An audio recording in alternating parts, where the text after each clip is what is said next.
Acknowledge that we are on the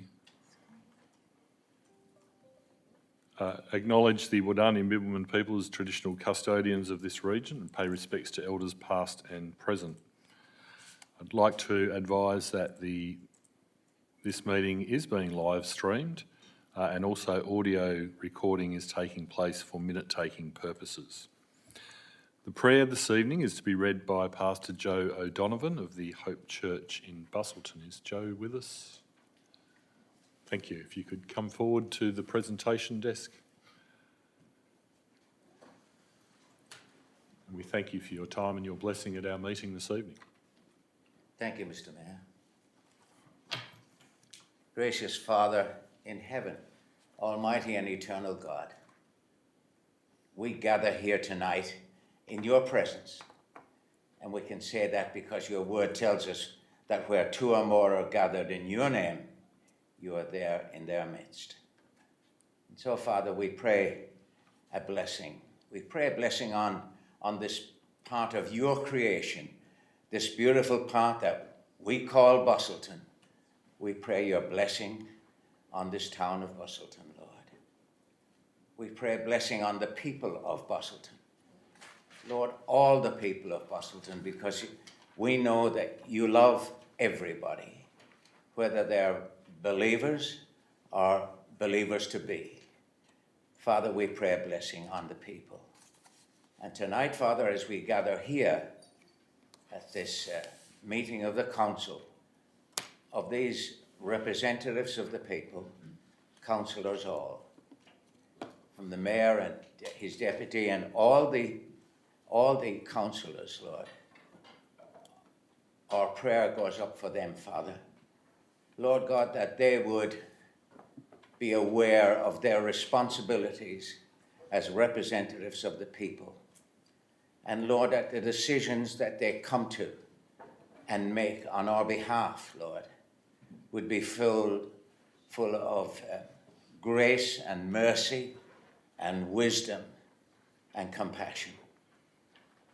Father, that they would be mindful of the needs of your people here, and that they would be mindful particularly of the poor and indeed of the homeless in decisions that they make. They would show with much compassion. I pray for the individual councillors, each one from the mayor as well, Lord, and I pray that as they gather in this place, that they would be open to work together as a council in the interests of all the people. That sometimes they might have to put aside a personal view in order to accommodate the whole. Father, I pray for the staff of this council, Lord, that they would be honest and diligent and faithful in the tasks they are asked to do. Lord, and I ask for all these things in the precious name of your Son and our Saviour, our Lord Jesus Christ. Amen. Thank you, Joe. And we do thank you once again for your time and your blessing this evening. We do understand if you need to leave, if you have pressing engagements, watching the Matildas or something. But of course, you're welcome to stay and enjoy the rest of the meeting. Thank you again. Attendance at our meeting this evening, we have an apology from our CEO who's suffered a mishap at home and sadly had to be taken to hospital, but we're assured is now recovering. Mr Darby is acting CEO in his absence. We have approved leave of absence from Councillors Sue Riccelli and Councillor Michaela Love. I have not received any applications for leave of absence from any councillors. Announcements by the presiding members. Of course, our thoughts this evening go to the Matildas, who've taken the nation imagination by storm, and as the proud father of daughters who participated in football, or soccer as we know it, it's wonderful to see the inspiration that's providing nationally by this wonderful group of young Australian women. In regard to our meeting, I have had an inquiry this evening in regard to written copies of our agenda, which we used to circulate when I started on council about 14 years ago, but we did save a few trees and changed to online versions about 12 years ago. So we haven't had written copies of the whole agenda provided since that time. However, we do provide written copies and copies in various formats for people who do have issues with accessing them online on request. I was also questioned around the agenda briefing session which we had last week, which I'm sure many of you were in attendance at, and the time period allocated for each speaker of 5 minutes, which is written into our policy and also our standing orders. It does allow for 5 minutes, and I do record the amount of time that people take in presenting. Generally give a little leeway where someone is representing a group and where they are presenting what is potentially new information. There is certainly some leeway given. Of interest, no one that spoke last week was under 10 minutes. So I certainly wasn't shutting anyone down. However, during the meeting this evening, which is a more formal meeting process, those people who are presenting as parties with an interest will be given 5 minutes to speak, and I will give you a 1 minute notice after 4 minutes of presentation. Just to clarify, we have received a disclosure of financial interest from Councillor Kate Cox in relation to item 11.2. In accordance with Regulation 22 of the Local Government Regs, this disclosure will be read out immediately before this item is discussed. I have not received any other declarations. Are there any councillors? Thank you. We'll now move on to item 5.1, which is to confirm as a true and correct record the minutes of the council meeting held on the 26th of July. Do I have a mover? Moved Councillor Ryan, seconded Councillor Carter. Is there any opposition to that? There's not. I'll put that motion. Those in favour is carried 7-0. Item 5.2 is to confirm the minutes of the special council meeting also held on the 26th of July. Moved Councillor Cronin, seconded Councillor Cox. Is there any opposition? There's not. I put the motion. Those in favour is carried 7-0.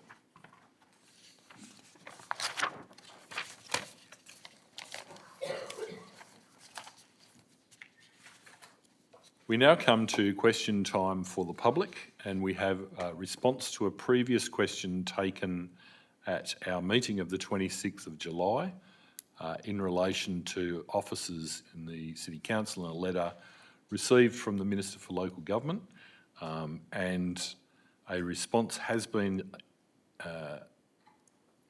forwarded to Mr Sims from the CEO. We've also provided that the question and the response will be included in the minutes for this meeting, and the response is provided also on the screen for public edification. There was some conjecture and some a mistake from we believe from the Department of Local Government, which has been clarified in relation to the amount of officers at the next local government election. Are there any members of the public who would like to ask a question of council? Please come forward, Mr Sims.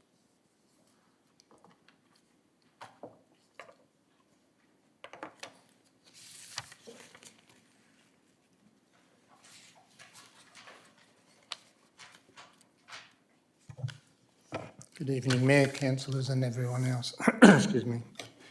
To do with the question on notice that you referred to, Mr Mayor, I do acknowledge that there was a mistake made by the Minister's office, and I'm just not 100% sure which side of that mistake was. But anyway, I accept that.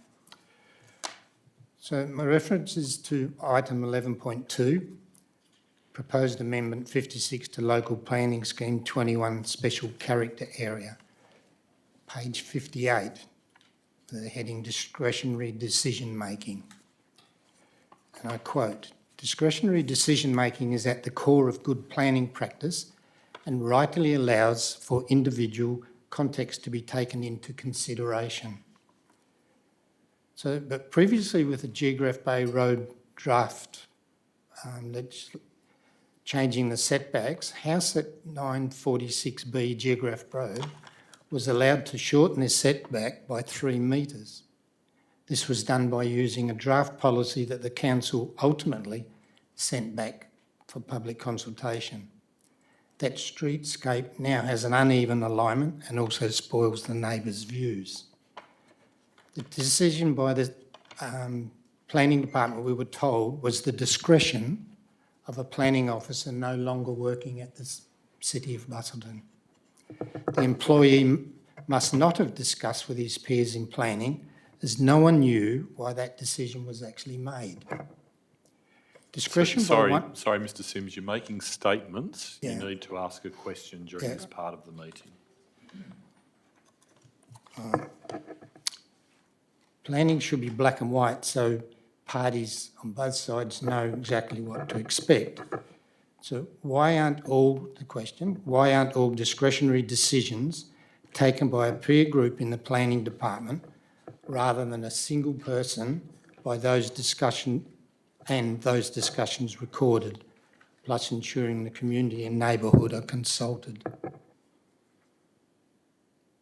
That's your question, Mr Sims? Yes. Yep, okay. I think we'll take it on notice because it's not pertaining to the item that's on the agenda this evening, and there will be quite a lengthy response, I would suggest, from the planning director in regards to your assertions around a planning decision that was made and whether it was reviewed or not.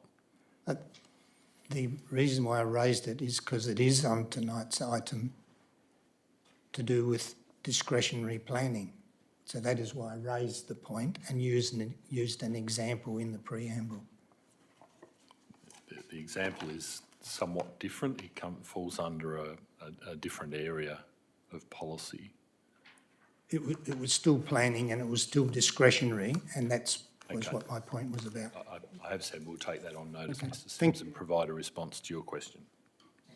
Are there other members of the public who would like to ask a question of council? Yes, please.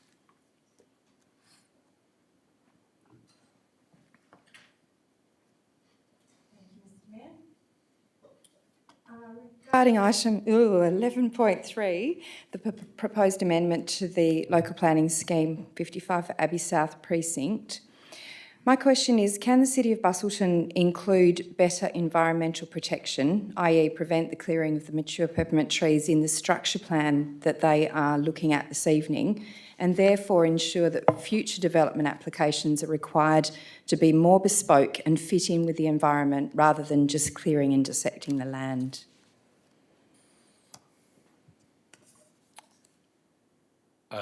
Mr Needham, can we include Like a covenant. that modification in the recommendation to the WA Planning Commission? Conceivably, but a structure plan is a guide to future subdivision and zoning.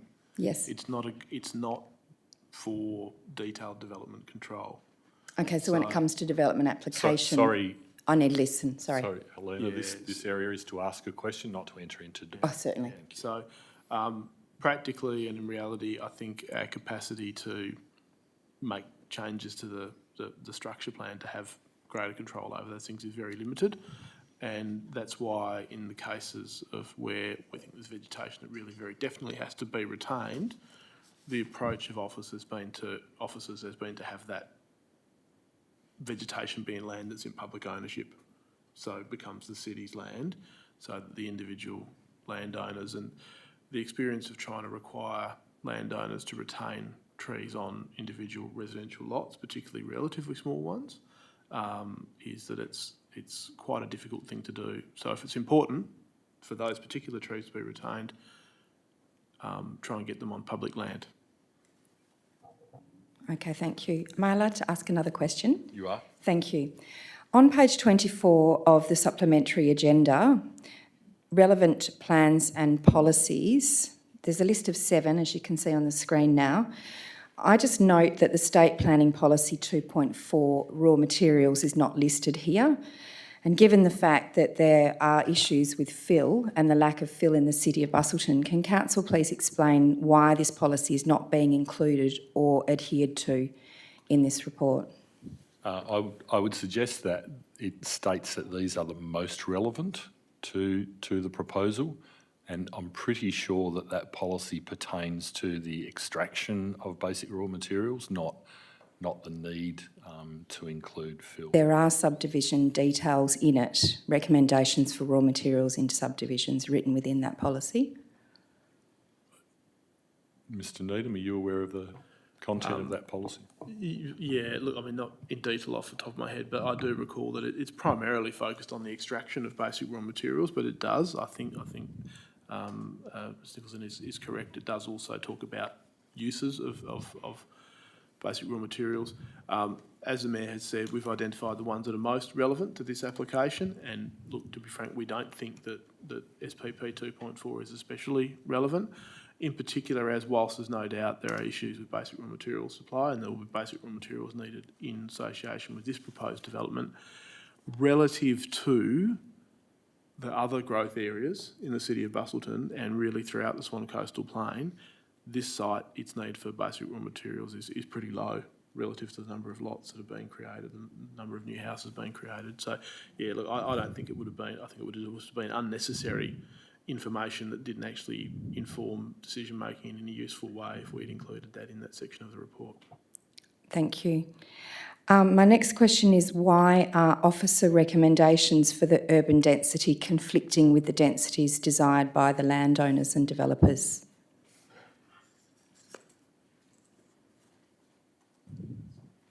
I'm not sure. Mr Needham, are you able to answer? No, not really. I don't know that they necessarily are conflicting. So, yeah, look, we make our recommendations on the basis of what we think is the best and the most reasonable planning outcomes. We do that to some degree in discussion with the applicant, but we won't always agree with them. And that's the planning system.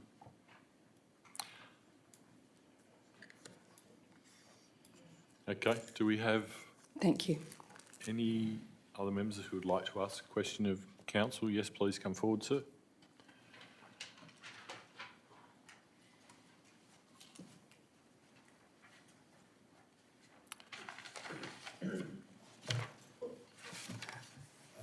Bill Kilner, Abbey South Thank you, Bill. concerned residents.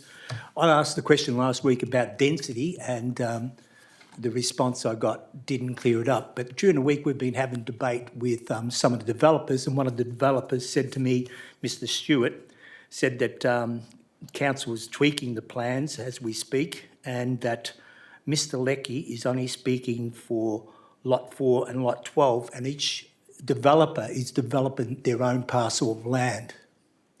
Now, I've got that written down here, and he states that. Now, it concerns me. The question is this true? Are the developers each developing their own parcel of land individually? That's my first question. Mr Needham, I know the ownership of this land isn't unified. However, we were required to put together a consolidated structure plan for the whole area, which will guide development over the whole area. Is that not correct? Yeah, that's correct. So this structure plan will overlay the whole area and the different property owners. How they develop that land internally is a matter for them in the future, and we see that in many developments where areas are developed initially and then as demand or price points increase, then more land is developed and released.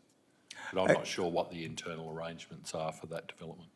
Okay, in light of that question, the other question regards the why doesn't the council wait until Vass East, Vass South, Ambergate and other state-owned land parcels are developed and built on before creating the structure plan and rezoning Abbey South?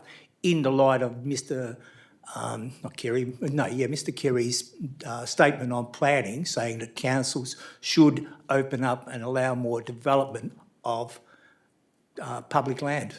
Because if you're going to use the argument, this land here is going to be... Sorry again, Mr Kilner, this part of the Okay. meeting is to ask a question. Okay, that's my question. You have asked a question. Okay, basically, why don't you open up public land before you do this? That will supply cheaper housing for that housing aspect you talk about. That's a question. But by public land, do you mean government or local government-owned land? Yeah, Because I'm saying here, there is state-owned land. Instead of land owned by developers, I'm talking about state-owned land, which you have got at Vass East, Vass South, Ambergate, and there's other parcels around here.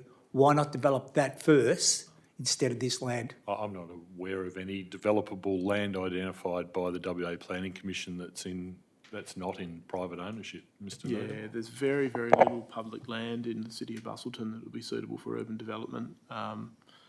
There are some small pockets, but the examples that have been offered, no, those sites are all in private ownership.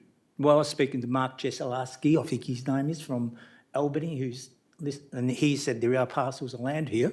Why not develop that land? Okay, that's a question.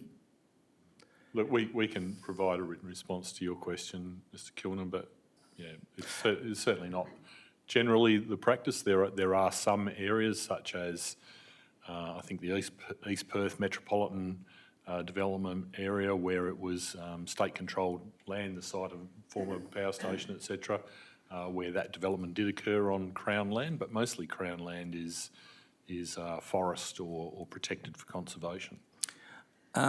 Last question is regarding infill. We know there's going to be, say, 800,000 cubic metre tonnes of sand that's going to be accessed from Scott River. So it's going to be brought up by 25-metre trucks. That means about, say, I think it's about 260 kilometres of truck. Under 2.6 in your planning, or no, 10.6, there's a statement about the community, or it has to be consulted about the movement of that those trucks.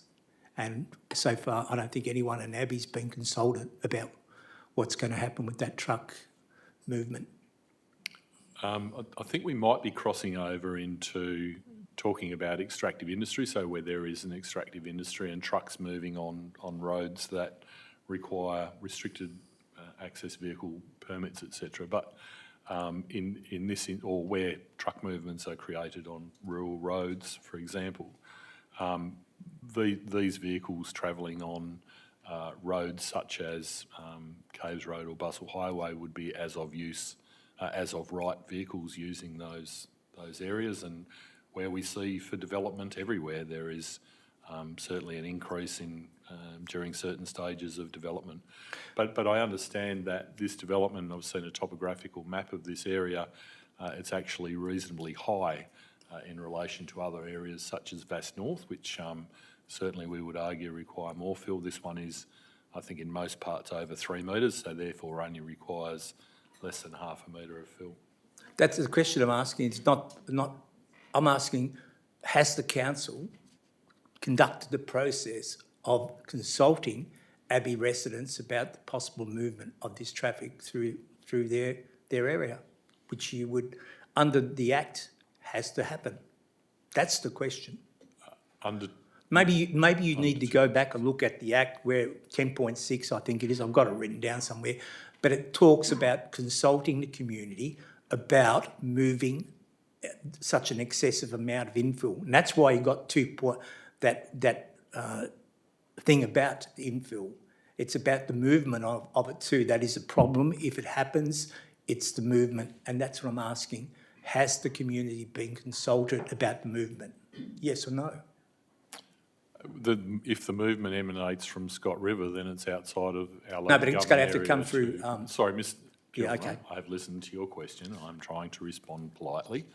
Yes. If it's outside of the city of Busselton in the extraction, then we have no control over that through the development application process and through the structure planning process. I'm also not aware of any trigger that we have, and I'll refer to Mr. Needham, but to prevent as-of-right vehicles using roads to bring in material. But we can take that element of your question on notice and provide a written Thank you. response to you after the meeting. Thank you very much. Thank you, Thank councillors. Mr. Kilner.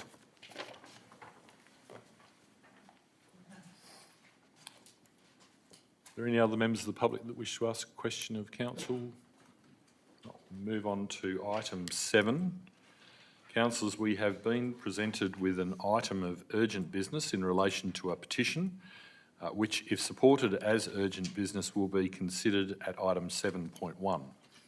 The subject of the petition is proposed Abbey South Structure Plan and associated amendment number 55 to Local Planning Scheme 21. Consideration for final approval, which is listed for consideration on this agenda at item 11.3. In order to vote on this item, I will seek a decision to accept the petition as an item of urgent business under 5.91B Roman numeral 1 of the Standing Orders Local Law, as it practically cannot wait inclusion into the next agenda meeting, given the item is to be considered at 11.3. Do I have a mover to accept the petition as urgent business? Moved Councillor Richards, seconded Councillor Ryan. Is there any opposition to the motion? Put the motion, those in favour. It's carried 7-0. Thank you. I'll now consider the petition at item 7.1 and ask for a mover for the officer recommendation to receive the petition. Move Councillor Cox, seconded Councillor Richards. Is there any opposition? Not. I put the motion, those in favour.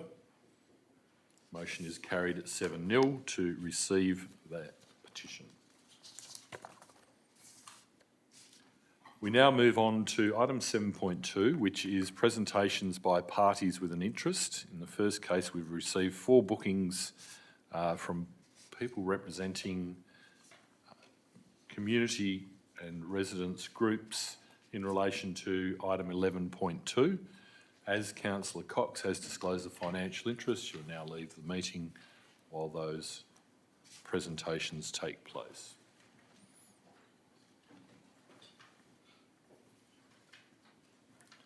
The first speaker is Sue Schluter, representing the Yelling Up Residents Group, Yelling Up Residents Association. Sue. Welcome. You have 5 minutes, and then councillors. Thanks very much, Mayor Henley. Good evening, councillors and staff.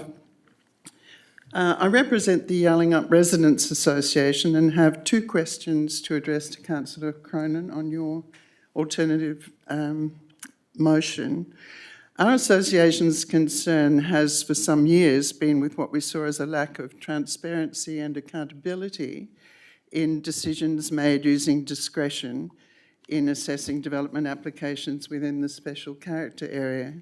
Your alternative motion appears to take this into consideration.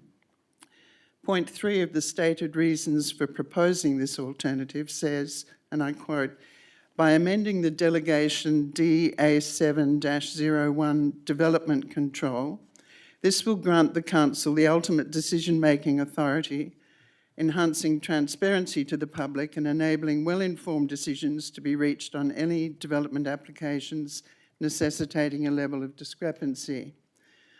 My understanding of how this would work in practice is that the city delegation register would be modified to ensure that any planning decisions where delegated powers were to be used in relation to a special character area would have to go to council before a final decision could be made and a DA issued. Any party that had made an objection would be informed of the proposed decision so that they would have a chance to appeal to councillors if they were not happy with the proposed approval. At last, my first question is whether you would include one more step in the process, specifically that when a development application is made within a special character area that would require the application of discretion, can neighbouring property owners be notified at the time of the application? This is because it would be difficult to make a considered objection to a development application if the first time you know of it is when the decision has already been made by city officers. My second question relates to the timeframes surrounding the new planning policy review. I think you would acknowledge that interest from the communities within the special character areas about this planning issue has been extremely high. People are motivated and prepared to be very active in engaging with their associations and with council on these matters. It seems to me that implementing the policy review as soon as possible would help assure residents and ratepayers that their concerns are being taken properly into account in a timely manner. Again, specifically, Councillor Cronin, can you include within this motion a time frame for the policy review and a requirement for regular status reports to council on the progress of that review? Thank you. Thank you. Thank you, Sue. Although you did address those to Councillor Cronin, I think I can respond, and I'll ask Mr Needham to correct me if I'm wrong. But the item requiring a development application, as all in a special character area do, would still have the requirements of advertising and consultation that currently exists to neighbouring properties. So there would be that awareness that would not change through any of this process. But there would also be, as is our general practice, those people who make submissions or objections, a submission essentially is, and having an objection, are advised when, as a matter of courtesy, when the matter is to be determined if called into council, which will be the requirement under this amendment to the delegation should it be adopted. The second part was around the timeline for sorry, let me just find... For the policy review. The policy review, which will be prior to the point 4 in the alternative recommendation is that we undertake a broader review of the special character area, etc., etc. You are quite right. It doesn't have a timing in it. Mr. Needham, are you comfortable with a time being inserted into point 4 of within 12 months? And I do understand that resourcing and other statutory requirements, such as the preparation of our planning scheme, may delay that occurring, and also the issue of manpower that we have had for some time. Yeah, but look, accepting all that, thank you, Mr Mayor. Yeah, look, 12 months is the kind of time frame that we're aiming at, subject to a bunch of things. But yeah, I'd be pretty comfortable with 12 months, and I'm sure we will be engaging with the council through the process. In any case, we'll have to.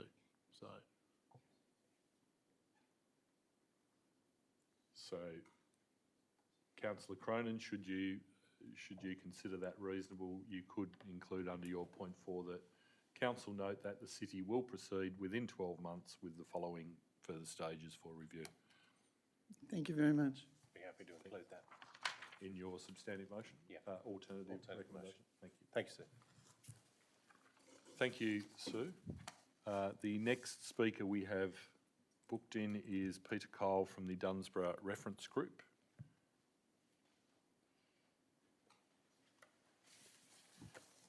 Thank you, Mr Mayor. Two quite brief points you'll be pleased to hear, Mr Mayor. The first Brief is... in your opinion? I think I mentioned the last time I was here that it was the nature of the beast when you're dealing with somebody with my particular skills, or lack of them. Mr Mayor, I was puzzled by one aspect of the alternative motion to be moved by Councillor Cronin. Not the wording of the specific proposed amendment, but in the reasons for the alternative, and it was mentioned just a moment ago, the same clause. Could I refer to reason 3 of the reasons for the alternative motion? It says, by amending the delegation DA 701 development control, this will grant the council the ultimate decision-making authority, enhancing transparency to the public and enabling well-informed decisions to be reached on any development applications necessitating a level of discrepancy. Should I assume that that's a typo? Because the very idea of... I know it's been a bit... I know it's been a busy week. But I assume the word should be discretion. It doesn't affect the wording of the proposed amendment. Yes. But I think I'm right in saying that the minutes of these meetings includes the reasons when they're stated as part of the motion. So it would probably be a good idea if we got it right.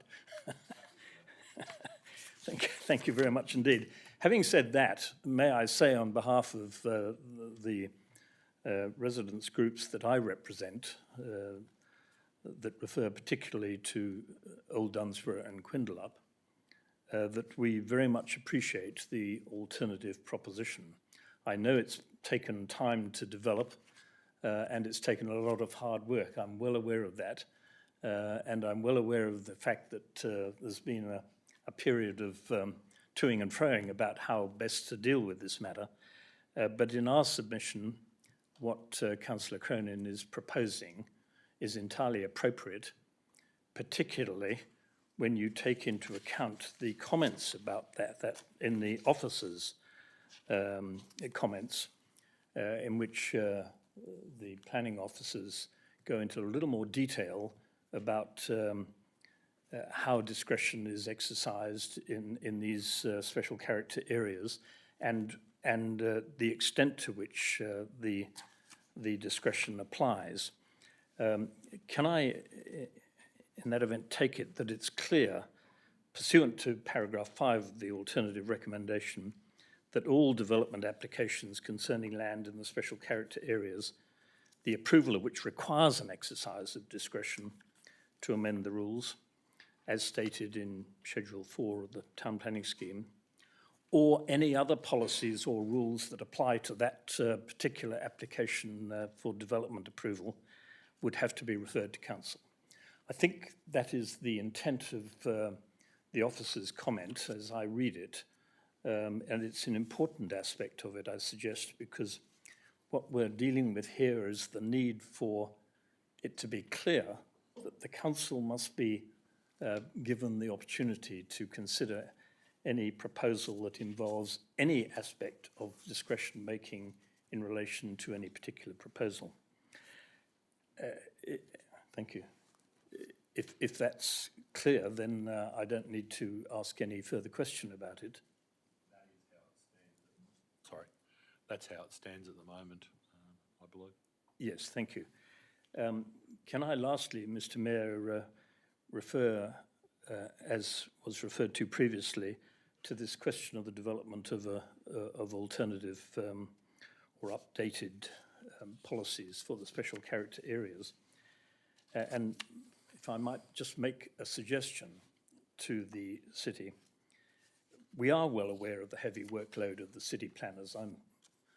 I'm absolutely aware that sometimes they must be driven round the bend by the pressure of decisions needing to be made.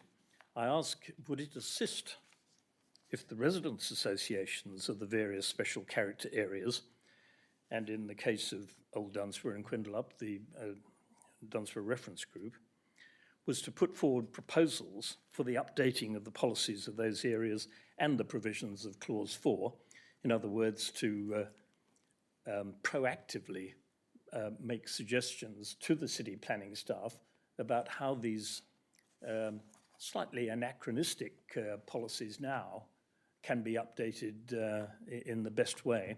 And would that help the planning staff if that was done? Because if so, I know that the residents' associations would certainly be prepared to do that. I think it's always better to propose a solution than a problem. And I'm sure that planning staff would welcome input from all members of the community. Well, perhaps we can talk to the staff at a later time about how that might be done, but we are engaged, particularly in the reference group, in trying to improve the various ways in which we can converse, particularly with the planning staff, in ways that will assist the council. So I offer that as a suggestion and hope that you will take it up. Thank you, Peter. I've given you some leeway. No, you haven't, Mr. Mayor. I stopped well before the 5 minutes. You went over, but I gave you some time for correcting those typos. Sorry, I have one Mr. Mayor. final question, Mr. Mayor. Sorry, yes, Mr. Scott? What's the score? Start it. Watching a replay. Sorry, a question from Councillor Carter. Yes. Just a point of clarification in terms of the reasons that Councillor Crone has indicated. He stated that this will reintroduce a level of discretion that was removed by the Pennock decision. It won't. That won't occur until clause 5.7.3 is amended if it does go through. Yes. Just a point of clarification. As I understand the situation, until the minister signs off on the proposed scheme amendment, The status quo. things will stay the same in respect of the use of Schedule 4. Correct. And there's nothing anyone can do about that. Thank you, Mr. Mayor. Thank you. The third speaker on item 11.2 is Don Best, representing the residents of Eagle Bay Association.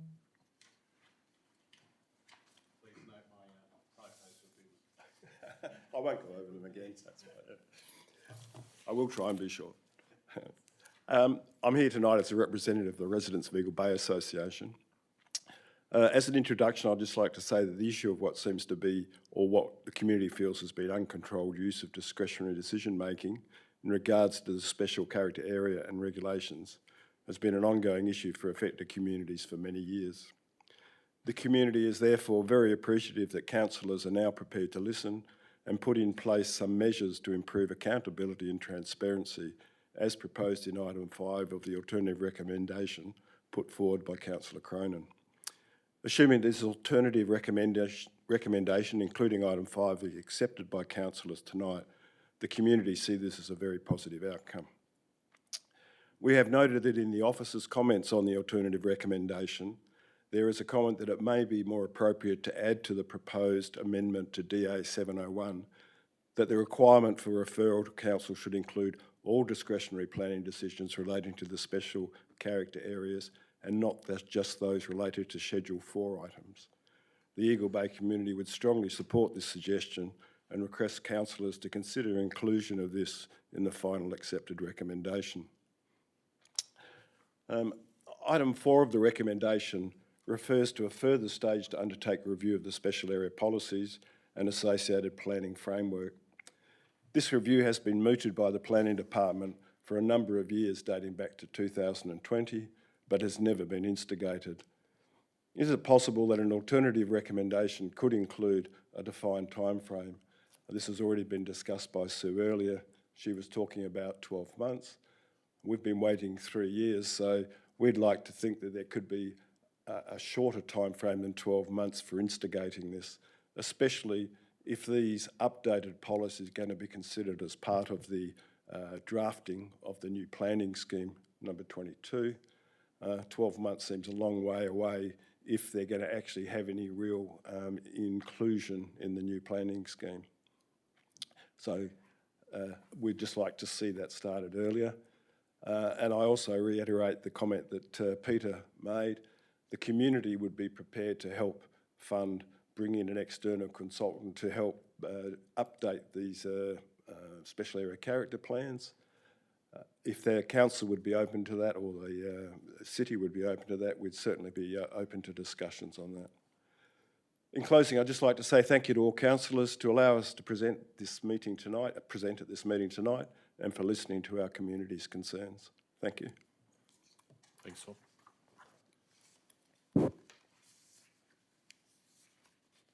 The fourth and last speaker we have booked for item 11.2 is Tina and Lee Smith.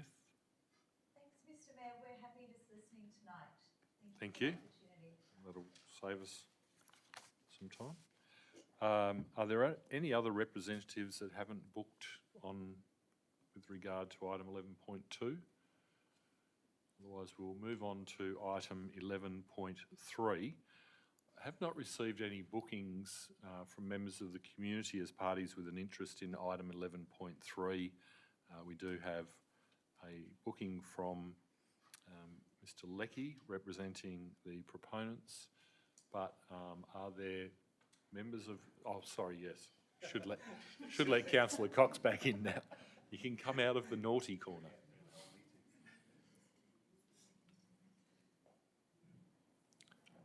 We have finished dealing with people presenting on item 11.2 now, Councillor Cox, which is why I brought you back in. Yeah, so we haven't received any bookings. However, I am willing to consider presentations should there be from members representing community groups. And Helena? Sorry, we do allow the proponent to respond to queries around the development. That is our standard practice. So Rise Urban is a proponent. They're representing the developer, who are the proponent of the development There's no development application. of the structure plan.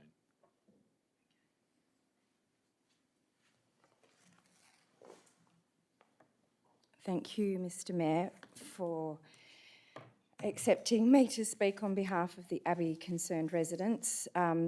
And secondly, I'd just like to also thank the councillors for accepting our petition of 428 residents with regard to the higher order state planning documents that this is related to, and all of our concerns that are related to that. I'm not going to unpack that because it's clearly stated in the petition.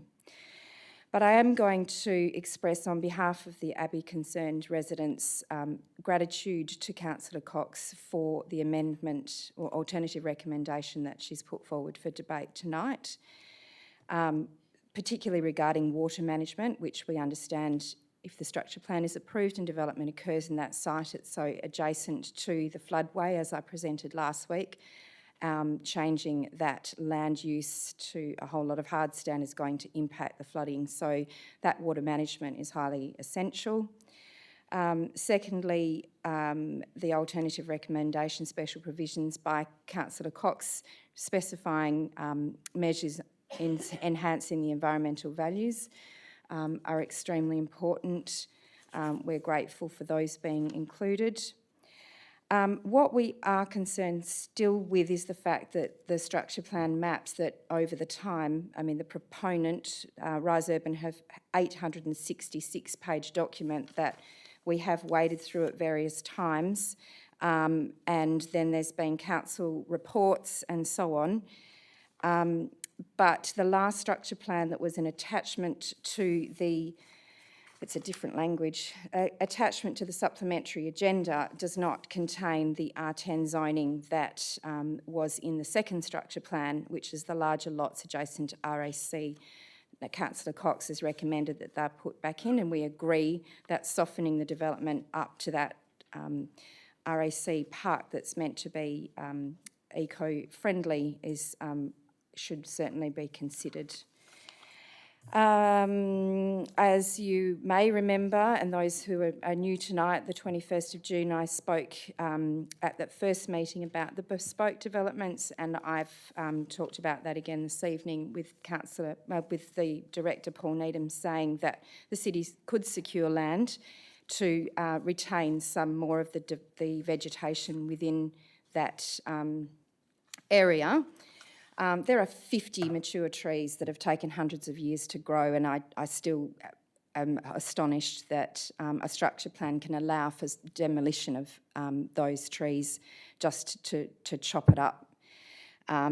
Now, the other issue is the fact that it refers to the fact that it's similar to Vass and Broadwater in existing character, and we're talking about being adjacent to Abbey. So where the state planning policy wanted a vegetative coastal buffer between Abbey and Vass, and then the council staff are saying, well, it's similar to Vass, we've got back laneways and high-rise and so on.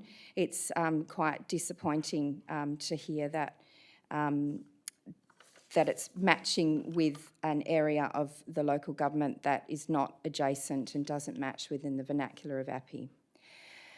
We question whether the adoption of this development paves the way for the approval of Vass North, which would mean that those green buffers that the state planning policy specifies would no longer be occurring, and that's a great concern. We've spoken to the landowner that owns 2/3 of this development, 20 hectares of the 30, and he's actually specified to our group that each landowner will be developing the land themselves, and that gives us a rise for concern that it may be quite a mishmash. But development applications are not structure plans. So the process is very interesting as a concerned group with limited time and jobs and kids and sport and work, and not a full-time job as a planning department. We've done our best to represent the 428 people that we got easily to sign this petition, and we know that there are more people concerned with this level of dense development in this locality for lots of reasons. We urge you to consider those people and their opinions, and we also very much acknowledge that the WA Planning Commission have the final stamp on this, and if it's passed tonight, that won't be the last say that we have on the matter. So, thank you. Thank you, Helena. There are no questions. Thank you. Is there any other representatives of the community who wish to present in relation to item 11.3? No. We have a booking from Cameron Leckie representing Rise Urban. Cameron, if you'd like to come forward, and you have 5 minutes.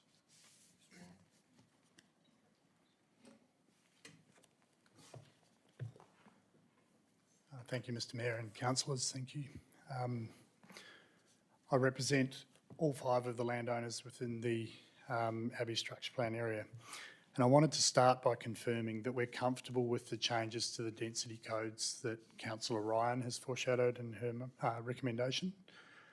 My clients have maintained throughout this journey that they have no intention of developing small lots at R40 or R60 density.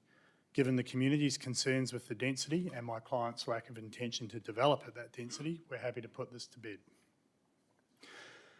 Secondly, you heard from our traffic engineer and road safety auditor, Tanya Moran, last week about the safety concerns associated with the proposed roundabout versus the preferred T intersection.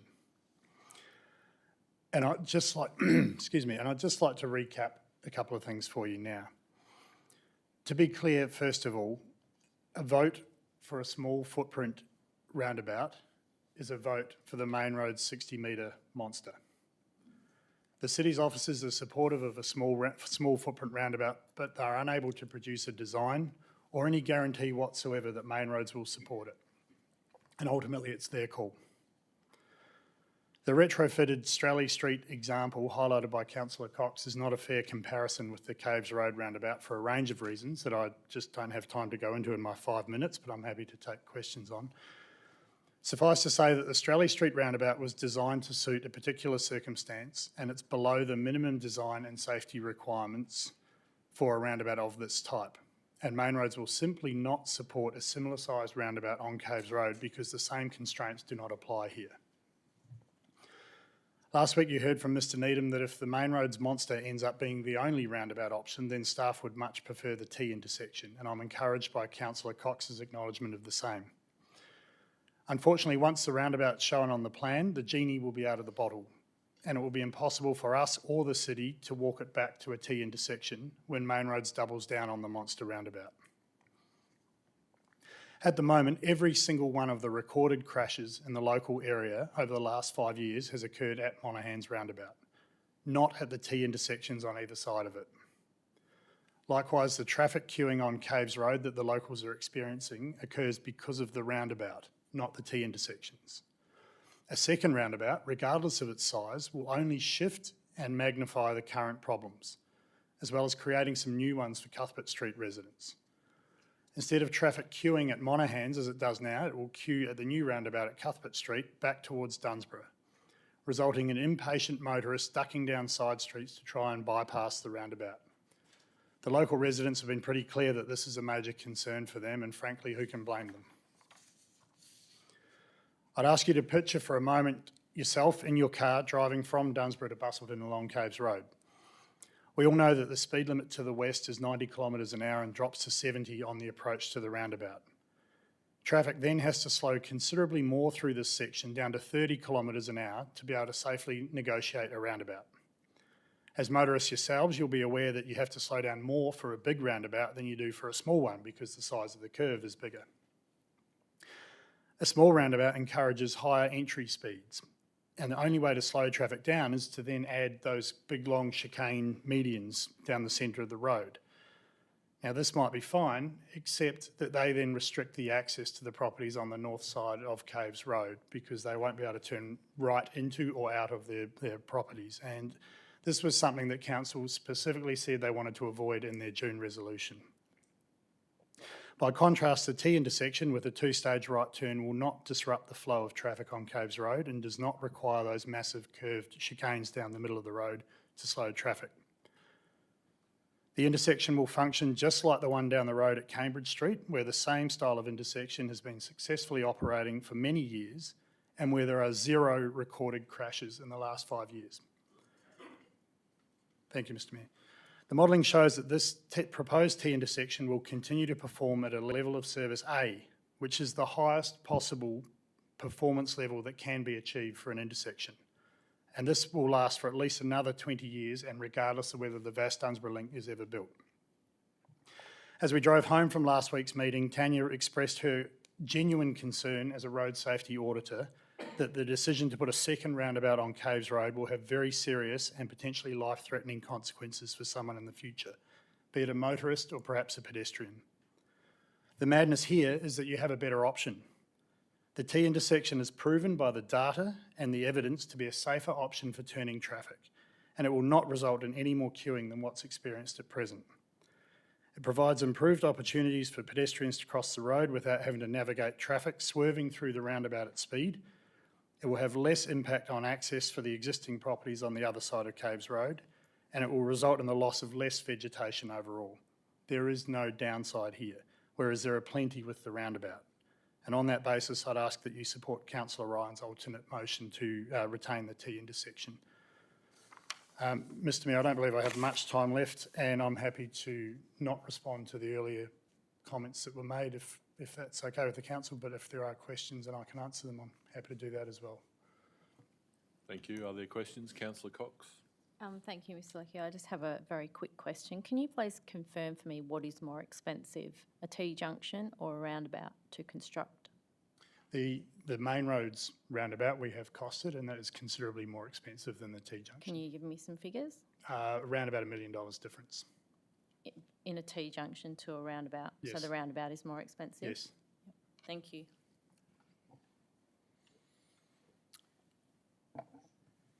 Councillor Richards. So I do have a question, Cameron. Thanks for coming in.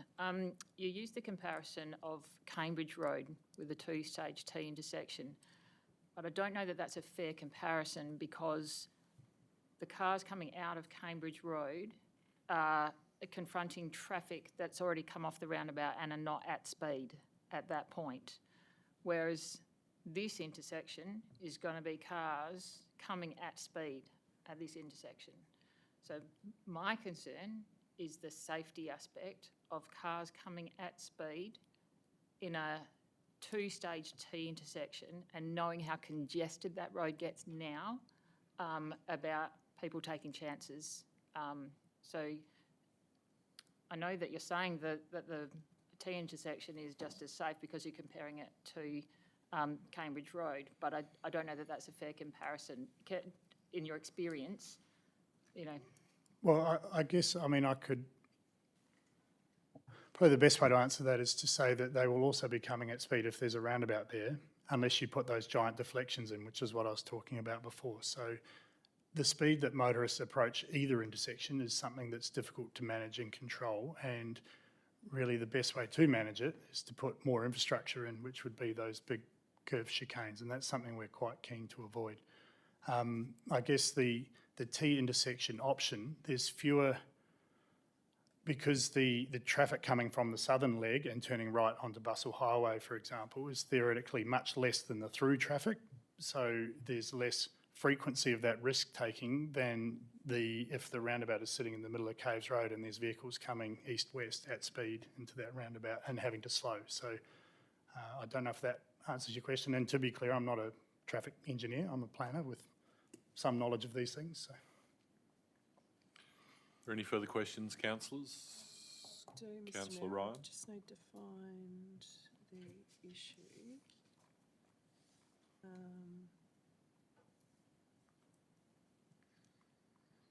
Just while you're searching for that, Cameron, you did state earlier in response to Councillor Cox's inquiry that you had costed the main roads roundabout. Is that the 60-metre diameter roundabout, so not a smaller 30 to 40 metre? No, because we don't have a design for that, Mr Mayor, and we would need one of those to be able to cost it. And I would add with those costs too, they're very high level order of magnitude costs with a sort of 20% contingency involved. So. Thank you. Councillor Ryan? Mr Lecky, can you explain to me Councillor Cox's point 5, realign the access road share path that run through the southern part of the lot 12 to be located parallel, yada, yada, yada. What is your thoughts on that issue? Thank you, Councillor. It was something that came up early days when we were in discussions with the officers about the plan, and it was something that the officers had raised at the time and we discussed, and I thought had agreed that it wasn't a viable option there. The challenge we have is a couple of things. First of all, the land does need to be raised slightly, and I note the earlier comments about fill. We're talking about 300 or 400 mils of fill to achieve the flood levels. Fill and tree retention doesn't always go well together. Putting roads, using road reserves to retain trees, particularly a high number of trees, can also be quite challenging because of roots and infrastructure and the like. And then the other challenge is what happens on the other side of those trees with the property at lot 15, and do lots on that side front onto that road, and where do their crossovers go, and where do the sewer and water and power go, because you can't bore them under the trees. So there's a lot of challenges with keeping trees in road reserves, and particularly in that sort of volume. Occasionally, like the example on just off Commonage Road at Dunsborough Lakes is probably a good example where you can keep one or two good trees, but it's very hard to keep a big long run of them like that in a road reserve. And my other question is, this week and last week we had a couple of comments about fill. Are you under the same assumption that that's how much fill will be needed for this development? Well, to be really clear on this, we have not yet done an earthworks plan for the property, so any estimates on fill are really high level. We haven't been provided with the numbers that were mentioned earlier, haven't seen them, and we don't have a number of our own yet. So the other point I would note is that the recommendation that's before you today actually raises the finished floor levels from our previously assumed 3 metres to 3.4. So if that's the level that gets adopted, then that changes all of our assumptions around how much fill has to go on the site. But I would say, and I think Mr Needham mentioned it, that this is the highest greenfield site in Busselton by some margin. And Vass North sits at below 2 metres. We're at about 2.83 metres for most of the site, except for the lower lying areas of the floodway area, which we're not developing. So. Councillor Cronin? Thank you. Look, this proposal, consideration for final approval, next step goes to WAPC, and we've had a lot of conversations about the road and safety. I mean, probably a question to, not sure, either Mr. Needham or Mr. Darby, but we are putting forward this proposal. What's the next step? What will WAPC do with that proposal? And we could just say we wanted to put a bridge in or whatever, but what would they do? Mr. Needham? can you Yeah, they'll explain? look at all the material that we send to them, you know, which will be everything that's on your agenda plus your decision.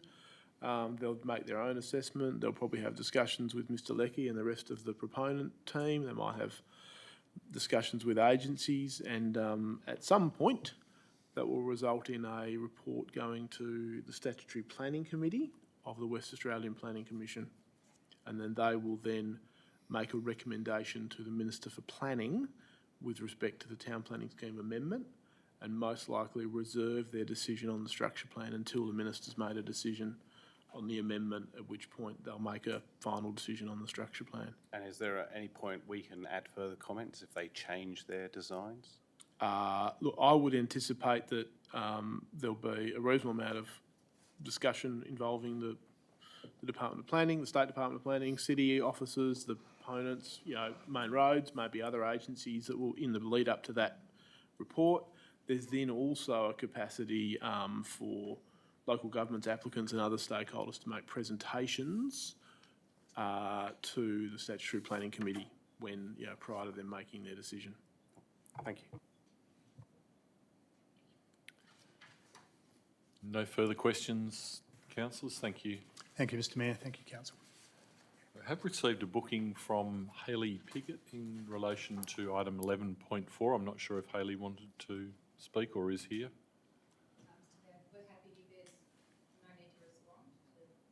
The item hasn't been excluded for an alternative. So. Thank you.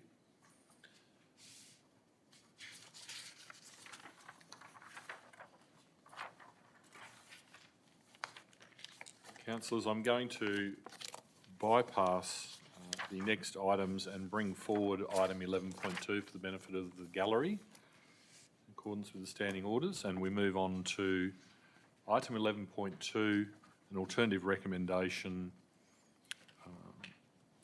by Councillor Ryan. Did you wish to move your alternative recommendation, Councillor Ryan? No, Mr Mayor, I'll allow that to lapse. Point of order, Mr Mayor, I need to declare my financial interest. Sorry, you do too. I skipped over that as well. I do apologise. Councillor Cox, you have disclosed a matter of financial interest. Thank you, Mr Mayor. I have declared a financial interest in item 11.2, proposed amendment 56 to local planning scheme 21, special character area, as my residence is located within the Quindalup special character area. Given this interest, I will leave the meeting while this item is being considered. Thank you. Thank you, Councillor Cox.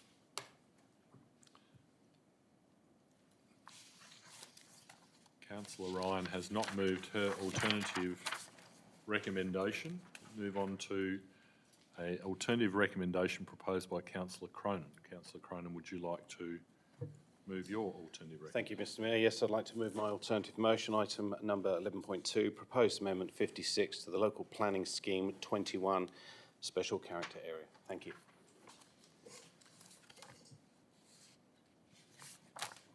And just to be clear, the substantive motion now includes the time And in point also the small change we did with regards to the delegation being that should it be refused, then it would not have to go to council. It could be carried.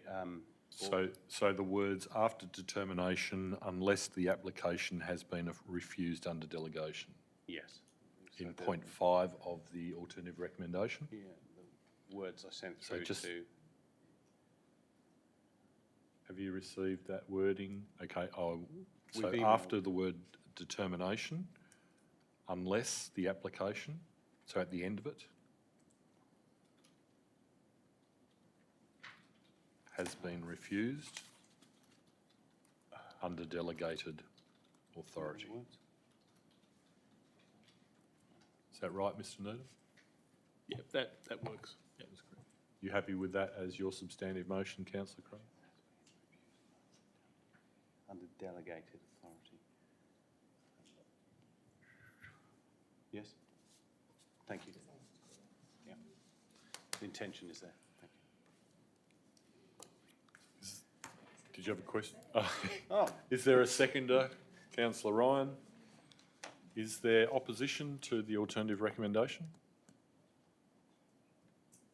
There's not. I put the alternative recommendation. Those in favour? Is carried 6-0 and an absolute majority has been achieved for 0.5 of the recommendation as required. Thank you. Just as well, my speech was over 5 minutes. So.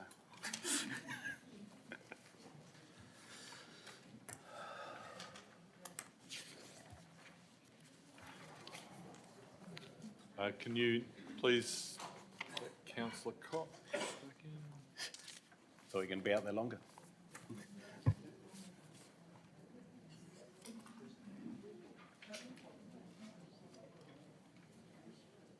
Unfortunately, while we've been debating this matter over...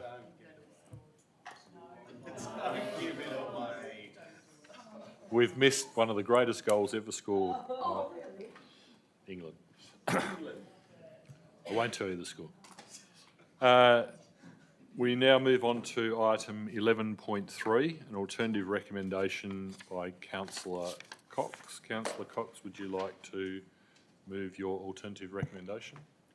Thank you, Mr Mayor. I would like to move my alternate recommendation for 11.3 as written. Thank you. Is there a seconder, Councillor Cox? Councillor Richards? Is there opposition to that? There is. Would you like to speak to your alternative, Councillor Cox? I will. Thank you, Mr Mayor. Firstly, councillors, thank you for giving me this opportunity to speak. I wanted to provide, firstly, some historical context for this application. In particular, to provide an overview of how we've arrived at this point of rezoning this parcel of land from rural to urban. This will illustrate the complexity of this issue and that it is decisions made by previous councils and the state government which have led to certain ramifications that we as decision makers must be forced to take into consideration. In 2012, Amendment 176 to Town Planning Scheme 20 was initiated by the landowner of Lot 12, Caves Road, portion Lot 4, Caves Road and Lot 14, Busselton Highway to identify these lots as developable investigation area. The intent of the proposal was to allow for further investigations to be undertaken to inform the future rezoning of the site. Officers recommended against this proposal given that the proposal involved the identification of a significant new urban growth area without clear strategic backing or direction. Councillor Ian Stubbs put forward an alternate recommendation for Council to progress the rezoning and adopt it for final approval.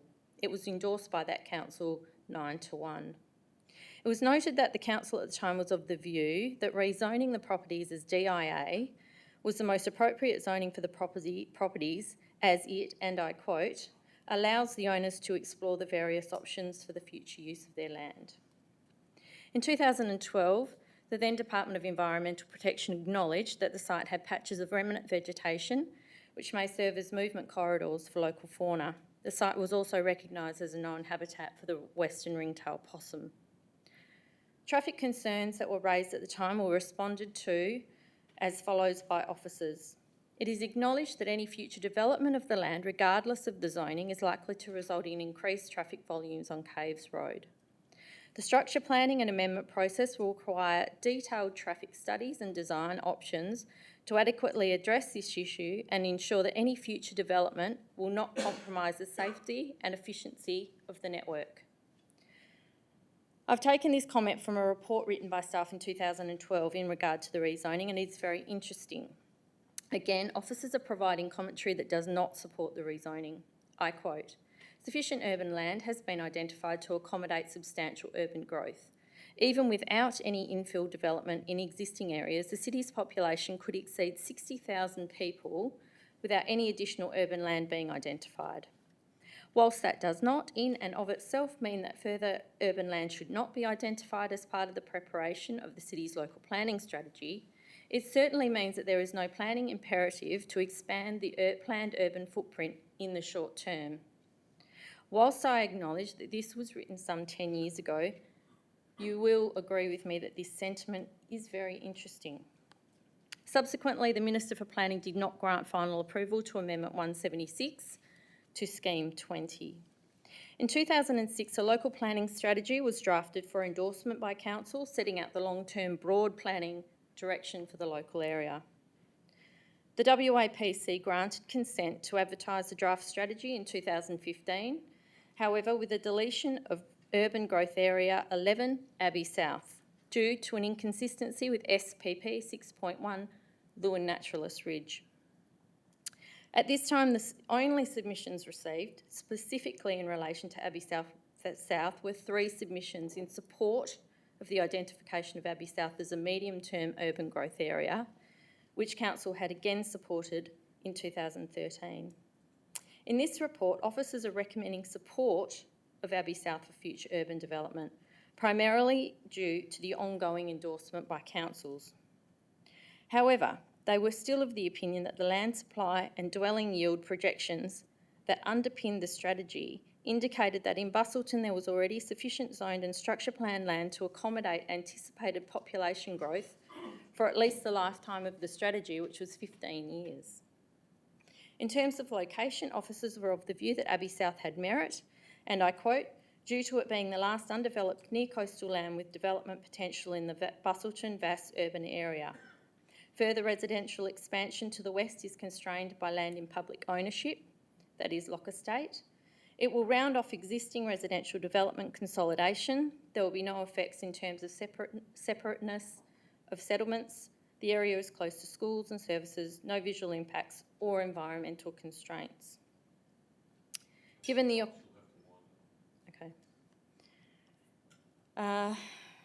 There were modifications made to the Lewin Nat sub-regional strategy, which was submitted to the WAPC as part of the draft strategy, which outlined the inclusion of Abbey South to be included as a medium-term urban growth area. Again, carried by Council 9-0. In 2019, the Lewin Nat sub-regional strategy was approved by the WAPC and identified Abbey South as a planning investigation area. Therefore, you can see from this evidence that Abbey South is now firmly embedded in legislation that is very difficult for us to change. We are really left with one option, which is to support the rezoning and the structure plan and add in some modifications that allow us to control it. My concern is that if we don't support it, we could be kicking the can down the road and possibly kicking it down to Abbey North. At least with these modifications, we can improve this development and we can continue to advocate for the preservation of Abbey North. I urge you, councillors, to support my modifications, which will reduce the overall density, retain some vegetative corridors for the local fauna, and assist with traffic flow along Point of Caves clarification, Councillor Cox, I think the area of proposed development you're referring to is Vass North. Oh, sorry, Vass North. Sorry, my apologies. It was an interesting comment from Mr Leckie with regard to the roundabout, the cost of the roundabout being considerably more than the T-junction, and the cynic in me says that this is possibly why the developers are pushing for the T-junction. Even a small footprint roundabout is probably going to be of a much larger impost. However, I would urge you to support it because this is going to result in a better flow of traffic and a less removal of vegetation. I disagree with... Well, I can't enter into debate. Anyway, thank you, councillors. I urge you to support my modifications as written. Thank you, Councillor Cox. You have entered into debate. That's what we're doing. Councillor Richards, did you wish to... I'll reserve my right. Reserve your right as the seconder to the motion. A speaker against the motion, Councillor Ryan. Thank you, Mr Mayor. It is apparent that there are some community concerns around this structure plan, and we as councillors are obligated to weed out what issues the community raises, or which may be semantics. And I don't mean that in a derogatory manner, but a case in point, for instance, are the comments this development will add more traffic to Caves Road. Yes, but everyone has a right to the use of the roads, and indeed the beaches also. Councillors are not immune to the difficulties in understanding planning matters so I can understand the angst in the community that we are not listening. Believe me, we are. Whilst Councillor Cox has some valid alternate recommendations, there are some that I oppose for varying reasons.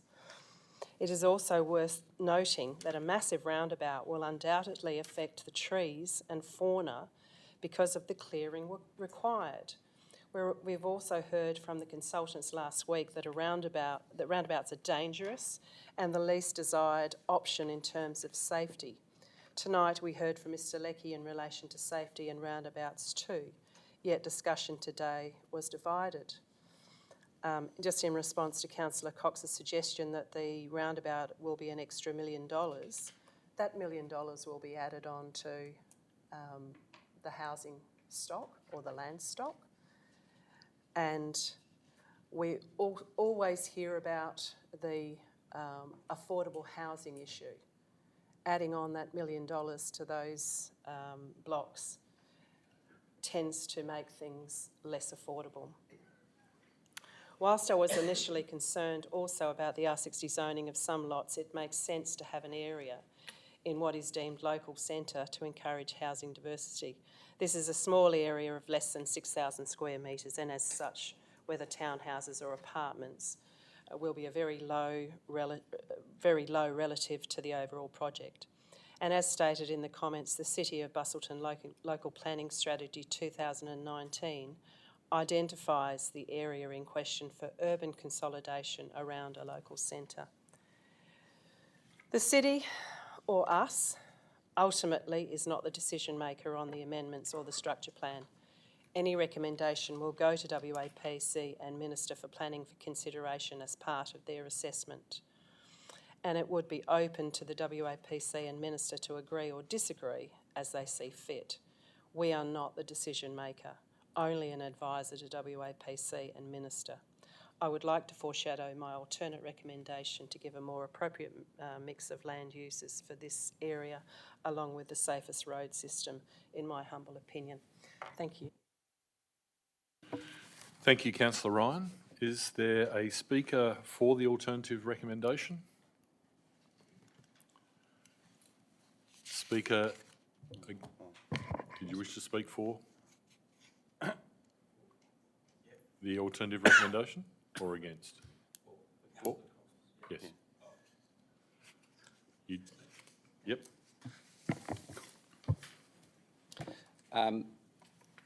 Councillors, I welcome the amendments that Councillor Cox has made. This is a difficult issue, and I tend to be conflicted sometimes in terms of the opportunity cost of increase in density and the supply of land available in a climate where we're experiencing housing and land. Housing affordability issues, and by reducing zoning coding rates, that does potentially increase the pressure on developed land elsewhere.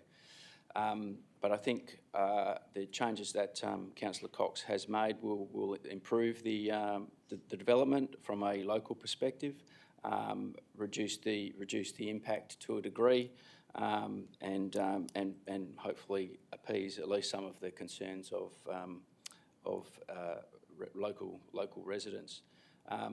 It is a site that will, in a time where we have constrained resources for what they call them, raw materials, basic raw materials. It is a site that, while other areas within the city have been identified as development, they do and will require significantly more fill than this site, regardless of how long they have been earmarked for urban development or not. And we need to be mindful that we need to conserve those resources as much as possible. And this is creating or providing a site that doesn't require a significant amount of basic raw materials, is providing that land supply, in a relatively timely fashion compared to other sites that have been zoned for development for a long period of time, but require significantly more resources, and that's probably basic raw materials, and that's probably why they haven't been developed. I think the intersection on Caves Road being a small foot roundabout is much more desirable than a large roundabout, and you know, we have had alternative opinion on the pros and cons of T intersections and roundabouts from our staff and from other advisors, and I'm comfortable with the advice that we've received, that a small roundabout will be just as safe as a two-stage intersection. So on that basis, I encourage councillors to support Councillor Cox's alternative recommendation. Thank you. Is there a speaker against? Speaker for, Councillor Cronin.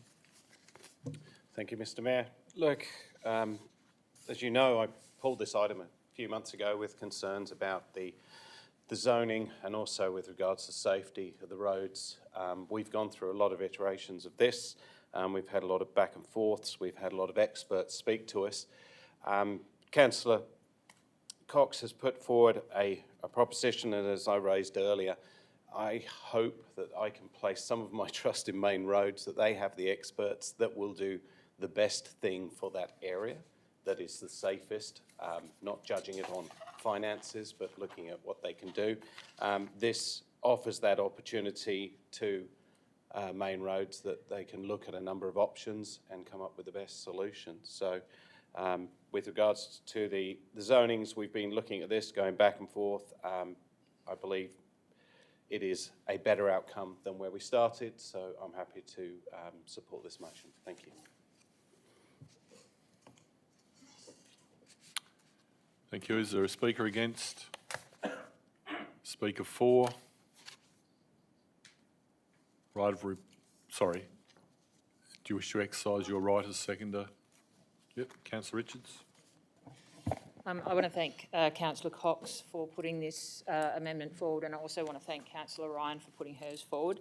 We have heard a lot of information today and historically about this particular development, and thank you to Rise Urban for being here and available as well to answer questions. Thank you. The reason I support Councillor Cox's proposal over Councillor Ryan's is that we've had a lot of information about what is the safest way to manage traffic, and being very familiar with that road, as most of us are, I can only come to the conclusion with the advice that we've received, and not being a traffic expert myself, that a roundabout is the best option. I don't agree that the proposal by Main Roads is the best option, because a 60-metre roundabout would be horrendous, but something smaller would be efficient and effective, and I believe would be the safest option. I think Councillor Cox's amendment has addressed the concerns that have been expressed by the residents, and as Councillor Ryan said, you can please rest assured that we are listening and we are investigating and we are researching to get the best possible outcome. So for those reasons, I would urge councillors to please support Councillor Cox's recommendation, and I too will hopefully put faith in WAPC and the advice that comes with it, and hopefully look forward to a favourable outcome for everyone. Thank you. Councillor Cox, you have a right of reply. Thank you, Mr. Mayor. I'll be brief because it has been a late evening. I just wanted to address, Councillor Ryan was speaking about affordability, the fact that if a roundabout was built, then the additional $1 million would be put on blocks. Well, I don't think those blocks are going to be affordable anyway, and I'm pretty sure there might be a few smart people in this room, councillors, who can do the maths. I mean, if we sell each block for an average of, say, $350,000 times 350, how many millions of dollars have we got there to put into a roundabout? Quite a few millions, I would be suggesting. The density is, Councillor Ryan mentioned that she would prefer to have some density on the corner there. I don't believe that density is required, because you have to get those additional people across that very busy road to go to the services, and eventually there will be more density on the other side of that highway, I believe. So therefore, I think that we should stick to the fact that we want to reduce the density, keep this a nice lower density subdivision, and it will increase the amenity. It will slightly reduce the traffic, although there will still be traffic issues. And just her last comment on the fact that we are not planning consultants, and frankly, councillors, it does concern me that a lot of councillors only have very rudimentary knowledge of planning, and yet we are expected, as we've seen in the history I provided, that we are expected to make very high-level strategic decisions, and I fear that sometimes councillors are not, and I'm not speaking about this council specifically, but in general, are not aware of what they're approving when they are approving these very high-level strategic decisions and what the ongoing ramifications will be.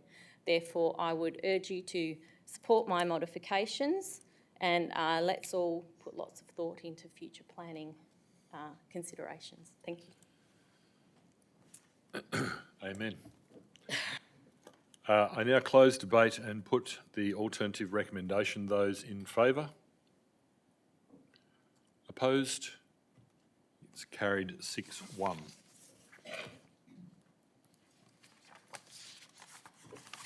For the interest of the gallery, the two items that we had attracted some interest this evening have now been dealt with by council.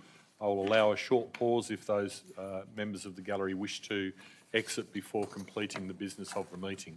I would ask that you do, if you are exiting, please do so relatively quickly and quietly, and continue your conversation downstairs. Thank you.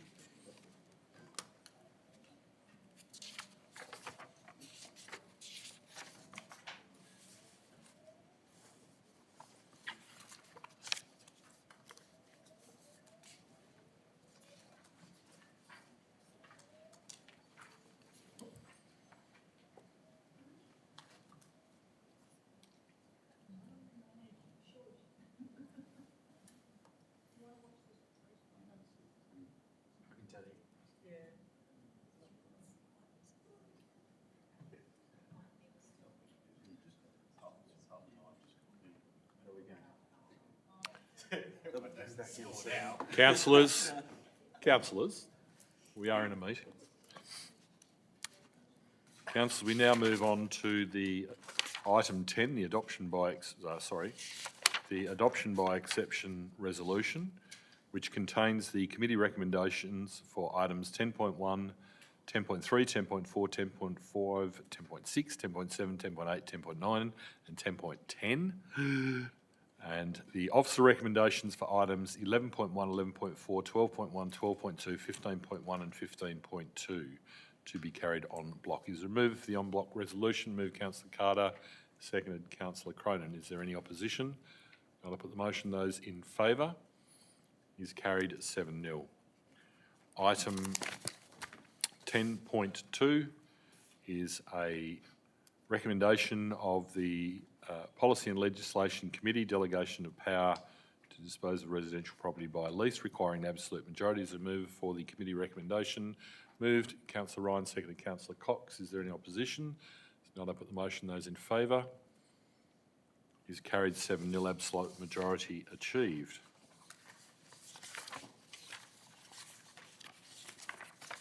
On the last page.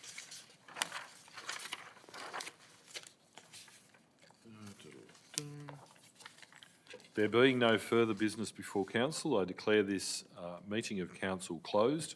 The next ordinary meeting of council will be held on the 20th of September, and I thank you all for your attendance.